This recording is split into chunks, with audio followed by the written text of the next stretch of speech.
Good morning to my dear all friends. आप सभी का स्वागत है अपने इस यूट्यूब चैनल यानी कंसेप्ट क्लासेस के ऊपर। तो आज का मैं वीडियो शुरू करता हूं।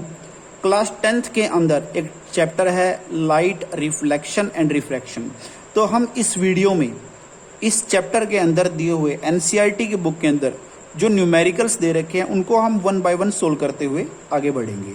तो हमारा आज की वीडियो का पहला न्यूमेरिकल जो है स्टेटमेंट एक बार हम अच्छे से पढ़ते हैं, उसके बाद मैं आपको इसका सॉल्यूशन करवाऊंगा। तो सबसे पहले स्टेटमेंट आप पढ़िएगा।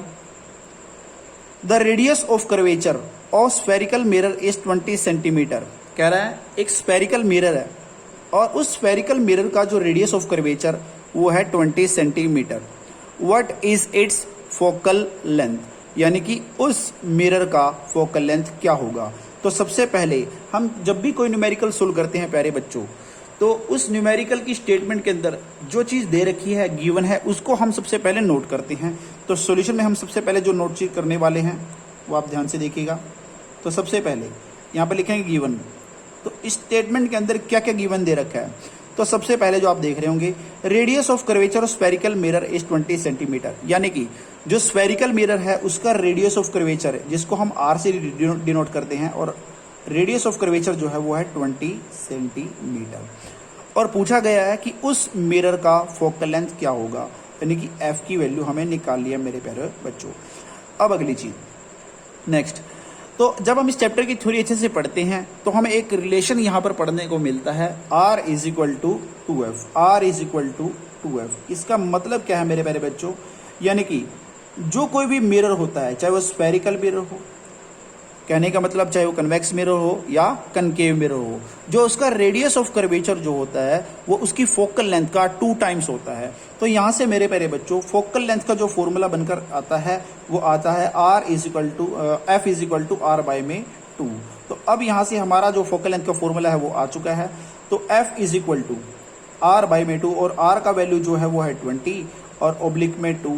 तो हमारा यहाँ पर जो फोकल लेंथ आती है वो आती है 10 सेंटीमीटर। और इस तरह से हम इस पहले न्यूमेरिकल का जो आंसर है वो हम फाइंड आउट कर चुके हैं। जो फोकल लेंथ है जो स्फेरिकल मिरर की वो है 10 सेंटीमीटर। तो चलिए बच्चों अब हम इस वीडियो के दूसरे न्यूमेरिकल की तरफ बढ़ते हैं। एक बार फिर हम स्टेटमेंट को ध्यान से पढ़ेंगे। स्टेटमेंट में क्या गिवन है, a concave mirror produces 3 times magnified and large real image of object placed at 10 centimetre in front of it। इस स्टेटमेंट में कहा गया है कि कोई ऑब्जेक्ट है जो कनकेव मिरर के सामने 10 सेंटीमीटर की दूरी पर रखा गया है और उसकी इमेज कैसी बन रही है, रियल इमेज बन रही है और एनलार्ज बन रही है।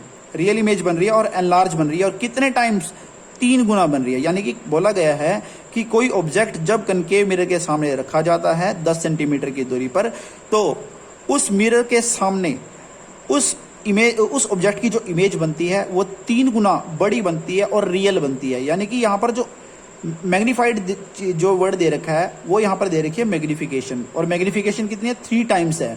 और जब भी इमेज रियल इमेज हो तो मैग्निफिकेशन ऑलवेज नेगेटिव होती है। ओके, अब सेकंड चीज यहां पर क्या दे रखा है, ऑब्जेक्ट कितनी दूरी पर रखा है, 10 सेंटीमीटर की दूरी पर रखा है। और हमें अच्छे से पता है जब हम इस चैप्टर की थ्योरी को अच्छे से पढ़ते हैं तो डिस्टेंस ऑफ ऑब्जेक्ट को हम डिनोट करते हैं U से, और यहां पर जो दे रखा है वो है 10 सेंटीमीटर।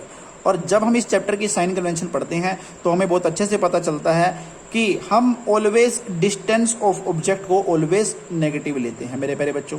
तो चलिए अब पूछा हुआ है वेयर इज इमेज लोकेटेड, यानी कि जो इमेज है वो कहां पर बनेगी जब किसी ऑब्जेक्ट को कनकेव मिरर के सामने 10 सेंटीमीटर की दूरी पर रखा जाता है। तो सीधा सीधा वो पूछ रहा है कि इमेज यहां पर कहां बनेगी, और इमेज को हम डिनोट करते हैं V से। तो चलिए प्यारे बच्चों ये तो था इस स्टेटमेंट के अंदर जो जो गिवन था वो हमने डिनोट कर दिया। तो चलिए अब हम इसके आगे सॉल्यूशन की तरफ बढ़ते हैं। तो हमें V के बारे में पता करना है। तो यहाँ पर V क्या है, तो जैसा कि हमें अच्छे से पता है मैग्निफिकेशन का जो फॉर्मूला होता है मेरे प्यारे बच्चों, मैग्निफिकेशन का फॉर्मूला माइनस का V बाय में U in case of mirror. और जब हम लेंस का केस पढ़ते हैं तो वहां पर मैग्निफिकेशन हो जाती है M is equal to V by में U। यानी कि जो यहाँ पर V है वो है distance of image from the pole of the mirror, और u होता है distance of object from the pole of the mirror. Okay, तो अब यहाँ पर देखिएगा, तो यहाँ पर मैग्निफिकेशन क्या चीज गिवन दे रखी है, मैग्निफिकेशन दे रखी है -3, और हमें v फाइंड आउट करना है, और v इज इक्वल टू, और यहाँ पर -3 is equal to -v by में u, और u का वैल्यू है -10 सेंटीमीटर। तो अब देखिएगा यहाँ से माइनस कैंसिल आउट हो जाएगा, तो नेक्स्ट क्या बनेगा यहाँ पर हमारा, तो v इज इक्वल टू -3, और ये उस तरफ जाकर मल्टीप्लाई में हो जाएगा, तो v is equal to, v की वैल्यू जो आ गई है वो आ गई -30 सेंटीमीटर। तो लीजिए मेरे बच्चों, हमने इस न्यूमेरिकल के अंदर जो चीज़ बतानी थी वो हम सोल्ड आउट कर चुके हैं, और साथ के साथ हम यहाँ से इमेज का नेचर भी बता सकते हैं, नेचर ऑफ इमेज, जो इमेज का नेचर होगा मेरे प्यारे बच्चों वो होगा रियल एंड इन्वर्टेड। अगर आपको आज का वीडियो अच्छा लगा है तो वीडियो को लाइक करें, शेयर करें, और सब्सक्राइब करना बिल्कुल ना भूलें। Okay, thank you and have a nice day.